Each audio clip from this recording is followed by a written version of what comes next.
Hello दोस्तों, education point India में आपका स्वागत है।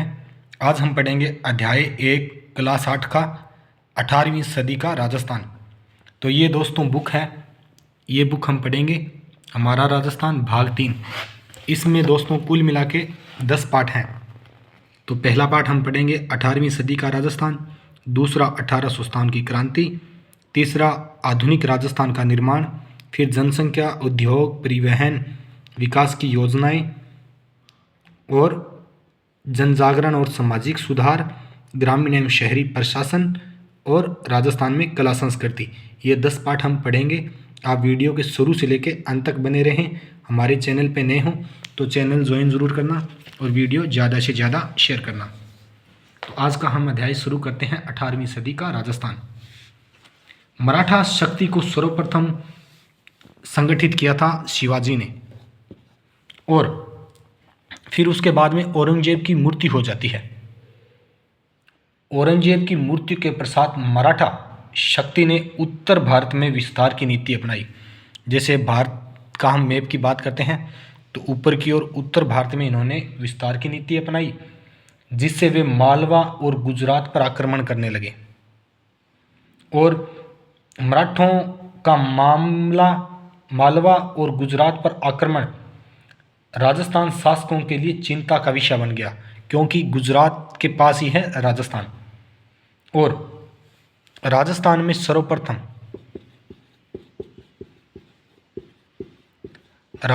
दोस्तों सर्वप्रथम 1711, ये सन बहुत बार पूछा जाता है।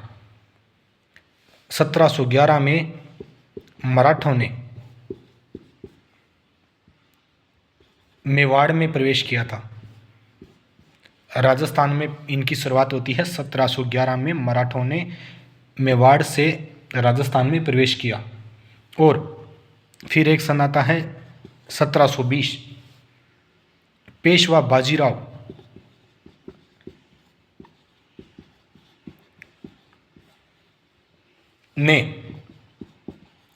बाजीराव ने मराठा ध्वज अटक से कटक, ये बहुत बार पूछा जाता है कि अटक से कटक तक फहराने का लक्ष्य निर्धारित किया था। जो मराठा का ध्वज था ना, अटक से कटक तक फहराने का लक्ष्य किसने रखा था? तो ये रखा था पेशवा बाजीराव ने सन 1720 में। तो दोस्तों अभी तक हमारे पास 2 सन आ गए हैं। एक 1711 मराठा आए थे मेवाड़ में, इनका प्रवेश हुआ था राजस्थान में। दूसरा 1720 अटक से कटक तक, ये पेशवा बाजीराव ने कहा था। उसके बाद में हम बात करते हैं, निर्धारित किया उत्तरी भारत की ओर मराठा अग्रसर होने लगे और इन्होंने उत्तरी भारत की ओर आक्रमण करना शुरू कर दिया। फिर 1726, उसके कुछ समय बाद 1726 में मराठों ने कोटा और बूंदी पर आक्रमण किया। बूंदी और कोटा पे इन्होंने आक्रमण कर दिया। इसके पश्चात 1728 में डूंगरपुर बांसवाड़ा के शासकों से खिराज देना स्वीकार किया। डूंगरपुर और बांसवाड़ा से इन्होंने खिराज लिया था। खिराज दोस्तों उस समय एक कर था, वो ये लेते थे, वो लिया। और उसके बाद में एक सन आता है 22 अप्रैल 1734।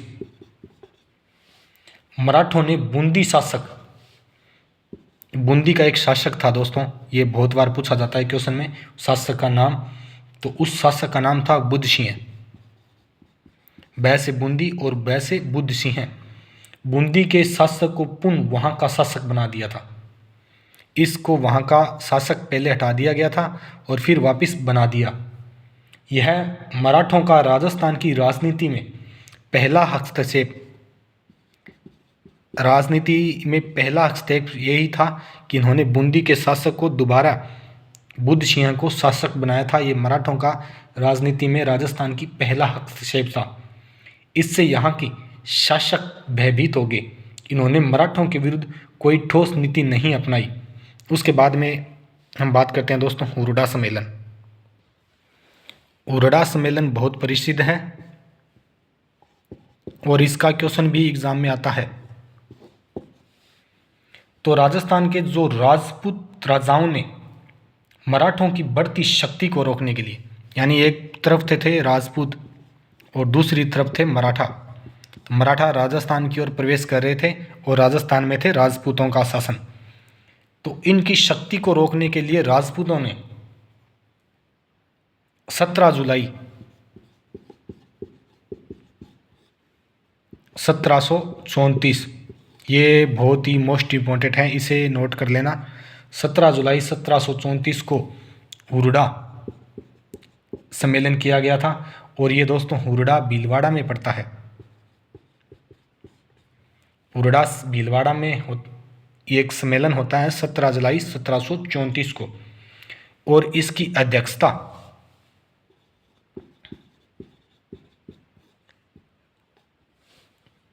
जगत सिंह द्वितीय करते हैं।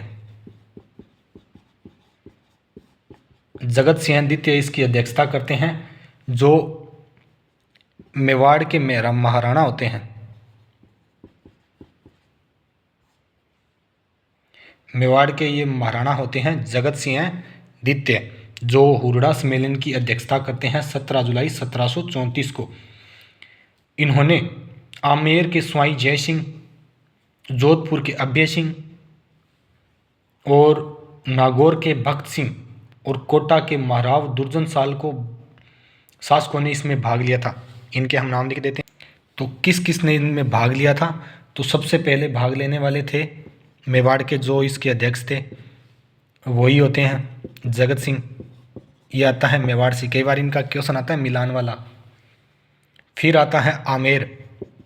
आमेर दोस्तों जयपुर को कहते हैं और वहाँ से आते हैं स्वाई जय सिंह। फिर हम बात करते हैं जोधपुर। जोधपुर से आते हैं अभय सिंह। और नागौर की हम बात करें, नागौर से आते हैं भक्त सिंह।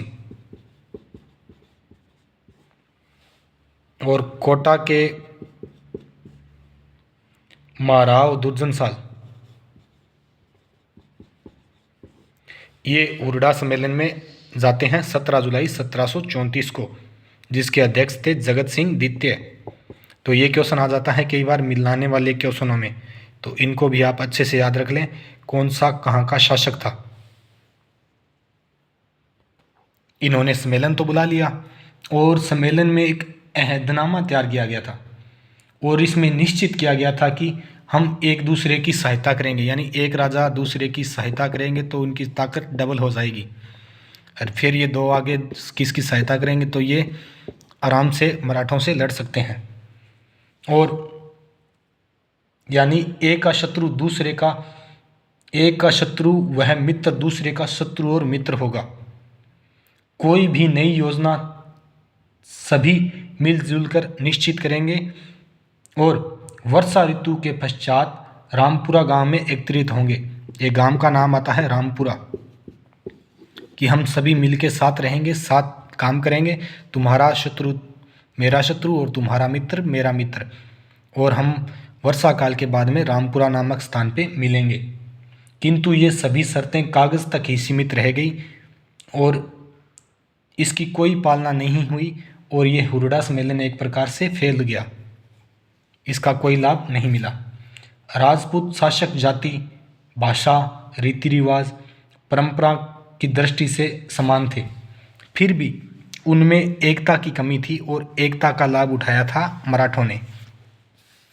आमेर के स्वाई जय सिंह की उदासीनता, वह निर्णयों की अस्पष्टता से मराठों के विरुद्ध नीति असफल बना दी गई थी। इससे मराठा की राजधानी शासकों का प्रलोभन बढ़ता गया और पेशवा बाजीराव ने राजस्थान नीति का आकलन करने के लिए अपनी माँ, यानी जो पेशवा बाजीराव ने कहा था ना हम अटक से कटक तक ध्वजा फहराएंगे। उसकी अपनी माँ को भेजता है वो राजस्थान में, और इसकी माँ का नाम होता है राधाबाई। कि माँ तुम जाओ राजस्थान में और देखो वहाँ पे क्या चल रहा है, वहाँ पे क्या कुछ है, और अगर कंडीशन और स्थिति सही रही तो हम राजस्थान पे हमला करेंगे और वहाँ से जीतेंगे और अपना ध्वज कटक से अटक तक फहराएंगे। और इसकी माँ राधाबाई जाती है 1735 में राजस्थान, एक तीर्थ यात्रा का बहाना लेके, क्योंकि महिलाओं पे कोई शक नहीं करता, ना इन्हें कोई पकड़ सकता, तो ये अपनी यात्रा में जाते हैं अपनी माता के सम्मान सहित सकुशल लौट आने पर। यानी इनकी माता जाती है और राजस्थान पूरा अच्छे से भ्रमण करके वापिस आ जाती है।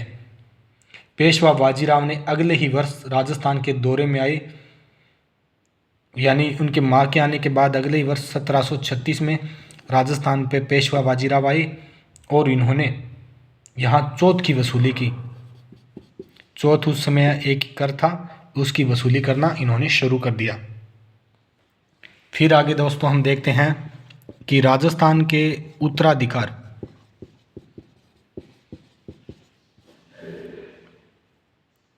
संघर्ष में मराठा की भूमिका, यानी जो उत्तराधिकार संघर्ष की जो बातें होती हैं उसमें मराठों ने अपना किस प्रकार भूमिका निभाई थी, 1743 से लेके हम 1750 तक इसमें देखेंगे। तो पहला उत्तराधिकार होता है जयपुर का। इसका उत्तराधिकार के संघर्ष में क्या होता है कि उदयपुर के महाराणा, जिनका नाम है अमर सिंह द्वितीय, इनकी पुत्री थी चंद्र कुंवर बाई, इसका नाम था। इसका विवाह स्वाई जय सिंह के साथ, यानी इसका विवाह इन्होंने कर दिया था वैद्य स्वाई जय सिंह के साथ।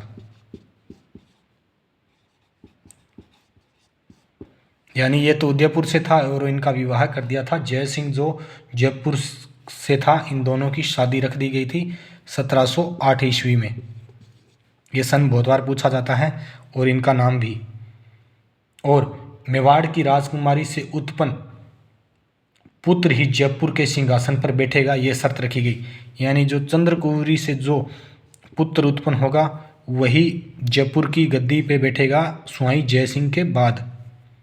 फिर क्या होता है कि दोस्तों 1743 ईस्वी में इसकी मूर्ति हो जाती है, स्वाई जय सिंह की मूर्ति हो जाती है। तब मेवाड़ की जो राजकुमारी है ना चंद्रकुंवरी से उत्पन्न पुत्र, इनसे पुत्र होता है माधो सिंह।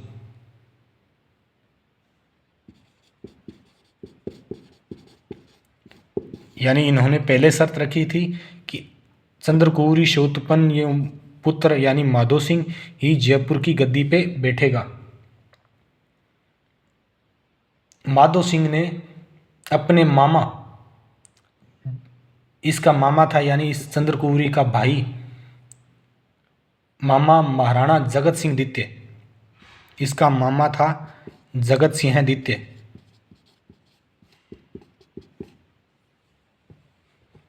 के सहयोग से स्वाई जय सिंह के ज्येष्ठ पुत्र, इसका एक पुत्र और था जिसका नाम था ईश्वर सिंह।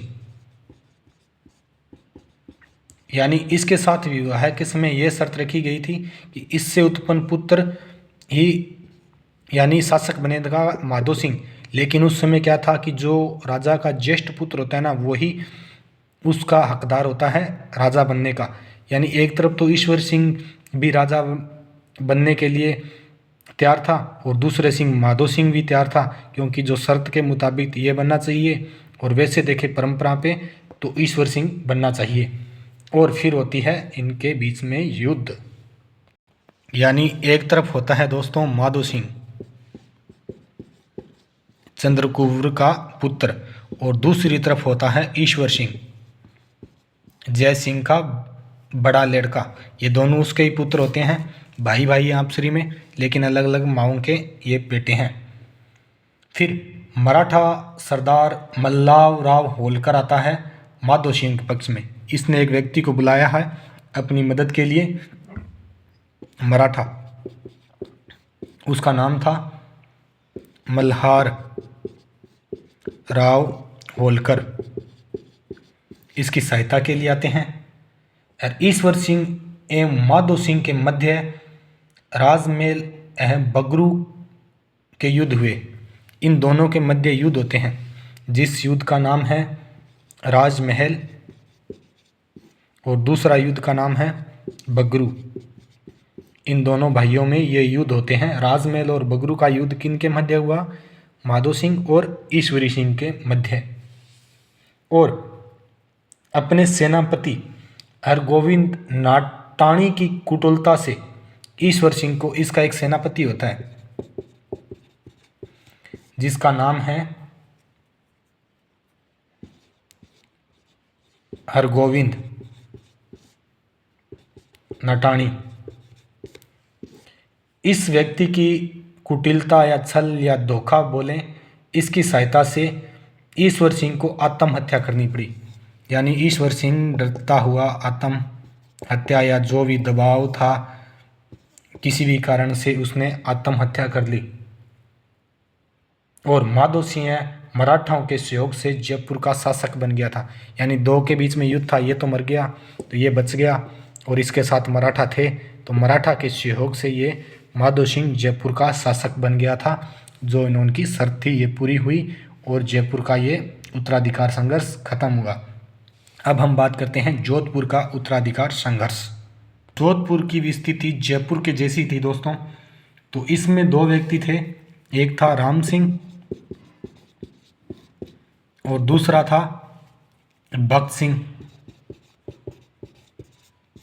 इन दोनों के मध्य उत्तराधिकार का संघर्ष प्रारंभ हुआ और ये दोनों ही राजा बनना चाहते थे और ये गए मराठों के पास।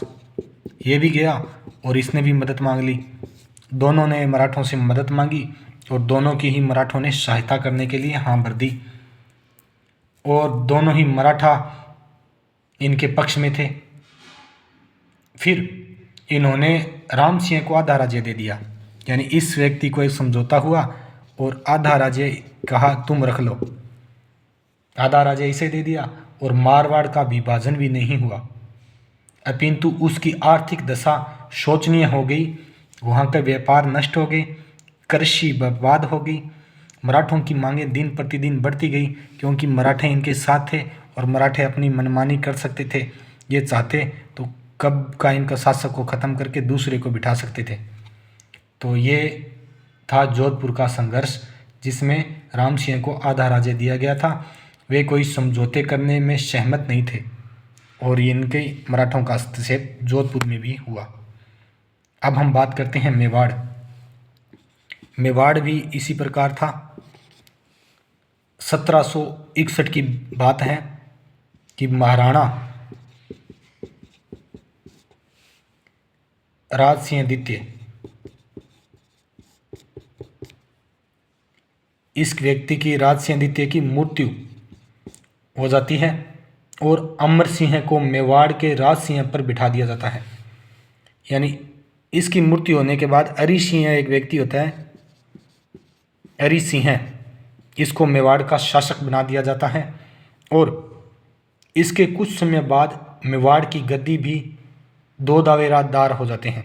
यानी ये व्यक्ति मर गया राज सिंह द्वितीय, अमर सिंह आया, अमर सिंह के बैठने के बाद इसके एक और दावेदार आ गया, वो कहता है कि राजा मैं हूँ। एक अरि सिंह और दूसरा था रतन सिंह। ये दो व्यक्ति हो गए, ये भी दावेदार और दूसरी तरफ रतन सिंह भी इसका दावेदार। दोनों ने मराठों के पास गए, ये व्यक्ति भी मराठा के पास गया और ये भी गया क्योंकि उस समय मराठों का हस्तक्षेप राजस्थान में बढ़ गया था। दोनों मराठों के पास सहायता के लिए गए। परिणाम स्वरूप गृह युद्ध ने मराठों में हस्तक्षेप होने लगे। यानी कि इनके आपसी मामला था, इनके में भी मराठों ने, यानी इनका घर का मामला था और मराठों ने इनमें हस्तक्षेप शुरू कर दिया, जिससे मेवाड़ की सामाजिक, सांस्कृतिक, आर्थिक, राजनीतिक प्रगति के मार्ग में बहुत बाधा आई और राजस्थान के शासक के पारस्परिक वैमनस्य के कारणों में मराठा हद से बढ़ा और वहाँ इनका विकास अवरुद्ध होने लगा। इस प्रकार ये मराठा राजस्थान में आ गए और इन्होंने अपना अधिकार जमाया। ये 3 था इसमें बहुत ही विशेष। आगे पढ़ते हैं अंग्रेजों एवं संधियाँ। अंग्रेज आ गए थे उसमें भारत में, अंग्रेज एवं संधियाँ। अंग्रेज़ों से भी संधियाँ करने लगे राजपूत, ताकि अंग्रेज उनकी रक्षा करें और उन्हें बचाए सकें। मुगल साम्राज्य का पतन हो गया था और मराठों द्वारा फैलाई गई अराजकता ने राजपूत शासकों, सामंतों तथा प्रजा के राजनीतिक, आर्थिक, सामाजिक व्यवस्था उत्पन्न कर दी गई थी। ऐसी स्थिति में राजस्थान की तरफ से अंग्रेजों का स्वाभाविक झुकाव था। वे अपनी शक्ति का विस्तार तथा अन्य राजनीतिक, आर्थिक लाभ प्राप्त करने के लिए राजपूत शासकों से मैत्री करने के लिए उत्सुक थे और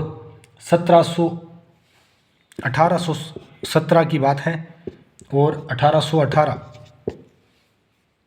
में राजपूत शासकों ने अंग्रेज़ों से संधियां शुरू कर दी, क्योंकि संधियों करेंगे ना तो संधियों से क्या होगा कि राजपूत इनकी रक्षा करेंगे। अगर जयपुर ने संधि कर ली अंग्रेज़ों से, कल को जयपुर पे हमला होगा ना तो अंग्रेज उसकी सहायता करेंगे और जयपुर को बचाएंगे।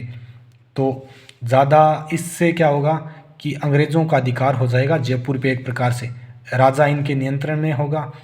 तो ये इस प्रकार की कुछ संधियां थी। राजस्थान के राज्यों में सर्वप्रथम बात करते हैं तो हम 29 सितंबर को और 29 सितंबर 1803 को भरतपुर राज्य ने अंग्रेजों के साथ संधि स्वीकार की गई थी। ये क्वेश्चन बहुत बार आता है कि सबसे पहले संधि किसने की थी, तो भरतपुर ने की थी 1803 में, तारीख थी 29 सितंबर को। और 1818 तक सिरोही को छोड़कर सभी राज्यों ने कंपनी के साथ संधि स्वीकार कर ली थी। यानी एक राज्य बचा था सिरोही जिसने संधि नहीं की थी, बाकी सभी ने कर ली। और सबसे पहले किसने की थी, भरतपुर ने। केवल मारवाड़ के विरोध के कारण सिरोही ने तत्काल संधि नहीं की।